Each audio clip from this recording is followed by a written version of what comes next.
Kédougou, une grande quantité de riz risque d'être perdue dans les rizières de la ferme 1.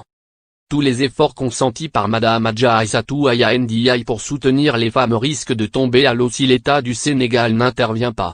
Une grande quantité de riz risque d'être abandonnée dans ces rizières à la merci des feux de brousse et de la dent du bétail.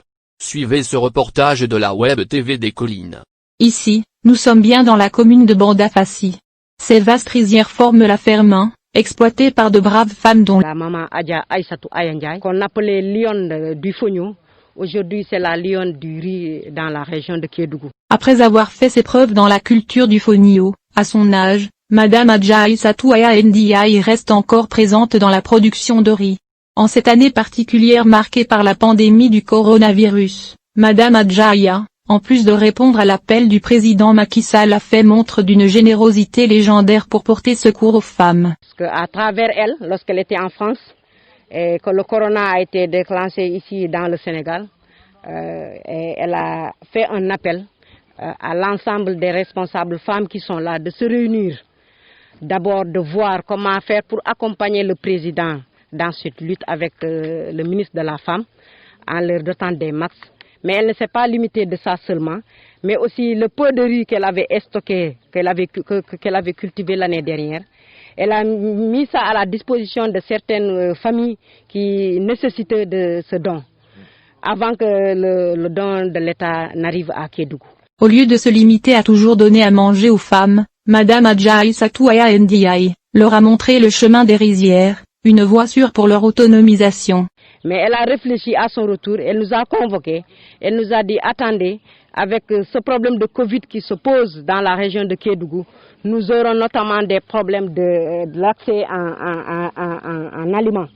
Donc je vous appelle à venir dans le ferme qui est là pour travailler et je vais vous accompagner à ma manière pour l'autosuffisance en riz dans la région de Kédougou. Au-delà de ses moyens personnels, Madame Adja Aya a réussi à faire un plaidoyer fort auprès des programmes de l'État du Sénégal en charge de l'agriculture. On a pris en elle, on est venu, elle est allée voir le PADER pour avoir l'accès aux semences, aux intrants et aux engrais, mais aussi le tracteur que l'État l'avait donné à la maman Aïssatou Aya Ndiaye l'année dernière.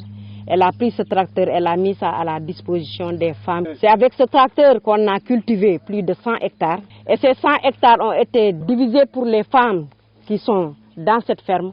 Et chaque femme a eu d'autres 3 hectares, d'autres 4 hectares, voire 5 jusqu'à 10. Après avoir servi les femmes qui sont dans les fermes, c'est le reste qu'elle s'est servie. Le soutien de Madame Adja Aya aux femmes s'est poursuivi durant tout le processus. C'est elle qui a mis les moyens pour l'épandage du riz. Les engrais, c'est elle qui a mis les moyens aussi pour l'épandage de l'engrais pour toutes les femmes, mais aussi pour le désherbage qui fait défaut ici à Kédougou. Elle n'a pas hésité de mettre les moyens pour ça. À cette période de l'année, le riz a commencé à mûrir. L'épineuse question de la récolte du riz reste une équation différentielle pour ces braves femmes. On demande un plaidoyer auprès du président de la République avec son ministre de l'Agriculture qui était là, qui a visité quelques champs. Le fogno en fait partie, le fogno de la maman.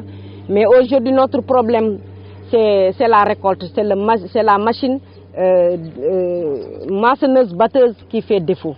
Donc tout Kédougou n'a pas de maçonneuse-batteuse. Et je crois que ce que la maman a investi dans ce ferme, ces 100 hectares, ce n'est pas une chose à négliger. Nous demandons l'État de nous apporter, de venir en aide pour nous apporter, pour nous aider à avoir un maçonneuse-batteuse, pour que ce travail que la maman a travaillé pour les femmes, que ça ne tombe pas en vain.